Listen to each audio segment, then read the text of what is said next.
రోజు ఫుడ్ తింటుంది. అవి తెచ్చేది నేనేగా. బియ్యానికి, కూరగాయలకి, ఇడ్లీ పిండికి, దోశ పిండికి, గోధుమ పిండికి ఇలా ఎంత తక్కువ కాదన్నా నెలకు 10,000 ఖర్చు వస్తుంది.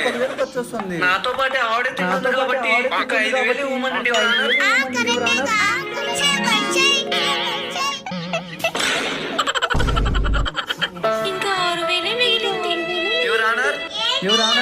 ఇప్పుడు హోటల్స్ లేదా రెస్టారెంట్స్ లో పడుకోవాలంటే నెలకి ఎంత తక్కువ లేదన్నా 15,000 ఖర్చు వస్తుంది. ఈమె నా ఇంట్లోనే ఉంటుంది కదా, జస్ట్ 6,000 అడుగుతున్నా.